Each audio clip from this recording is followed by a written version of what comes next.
Thanks again for joining me for the Daily Bread Bible Study. We are looking at day 49 here for Numbers chapters 27 through 29. Now, we'll see some instructions given today concerning inheritance of women, concerning offerings, instructions concerning Moses' successor, and instructions concerning trust in God.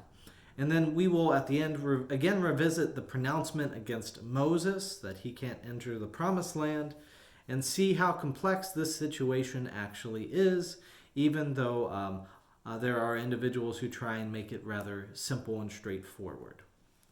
Now, there is a rule deriving from a specific circumstance concerning inheritance and women. Continuing in Manasseh's inheritance through the daughters of Zelophehad. So in Numbers chapter 27, verse 1, we hear names like Mahlah, Noah, Hoglah, Milcah, and Tirzah.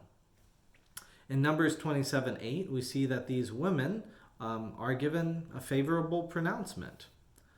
You shall say to the Israelites, if a man dies and has no son, then you shall pass his inheritance on to his daughter. If he has no daughter, then you shall give his inheritance to his brothers. If he has no brothers, then you shall give his inheritance to his father's brothers. And if his father has no brothers, then you shall give his inheritance to the nearest kinsman of his clan, and he shall possess it. So this is the idea that even that women are protected and that they have a right to their ancestral land, and that someone from the tribe will be able to continue that lineage for the tribe. Now, moving on to Numbers chapter 28, we see comments around daily offerings, Sabbath offerings, monthly offerings, offerings at Passover, and offerings at the Festival of Weeks. In Numbers 29, there's offerings at the Festival of Trumpets, offerings at the Day of Atonement, and offerings at the Festival of Booths.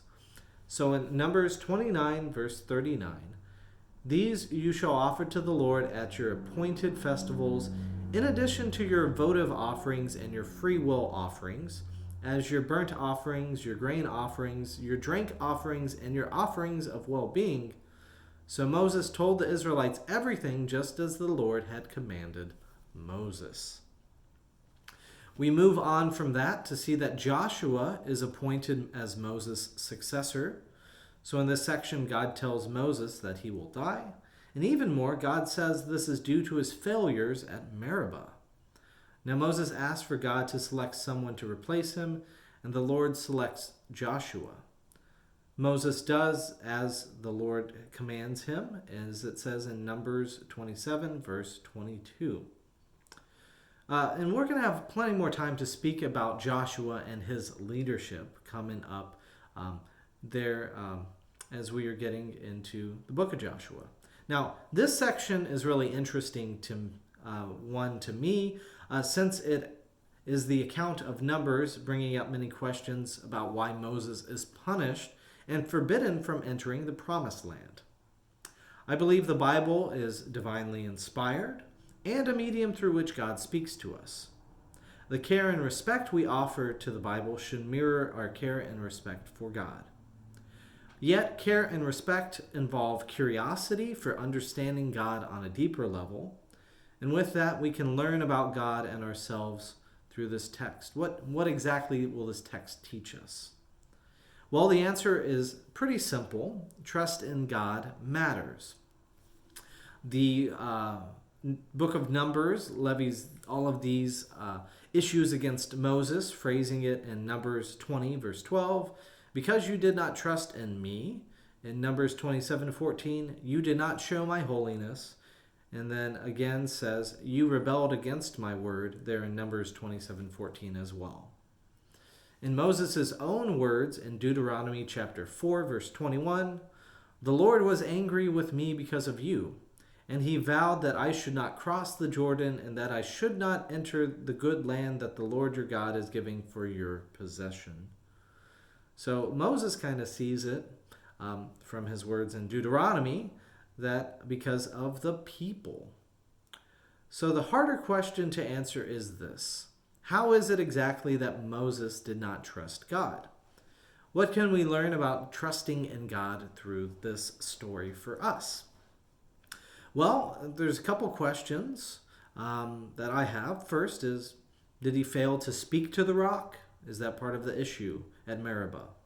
Did he hit the rock twice instead of once, as a popular theory goes? Did he add unnecessary remarks? Is that the issue? Did he have doubts not stated in Numbers chapter 20, which I think is likely?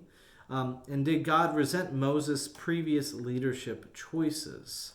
So all of these are good questions.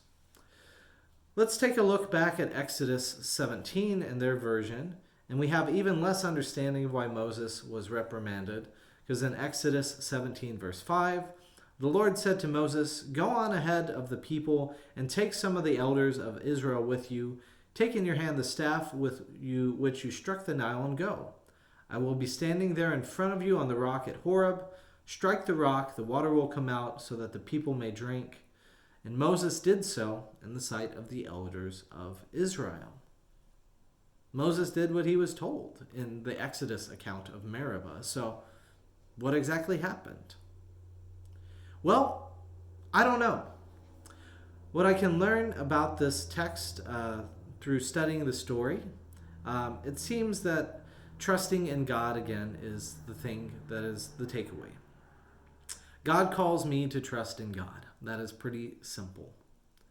And I learned also that my assessment of other people's faithfulness may not reflect God's assessment of their same faithfulness. It is the relationship between you and God and the ways in which that God calls you specifically to focus on God. There are also many details in the circumstances of the stories which are not recorded, notably in the Exodus 17 account. And so it's hard for us to make a conclusion without perfect information. And then also the more important thing is for biblical study is that human speculation has its limits.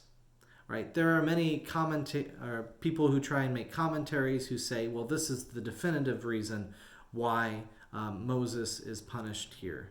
And while there are, in Numbers especially, a list of accusations against Moses, right? There's still more information that could be had. We aren't living in that day and time. We don't know exactly what was going on in the story.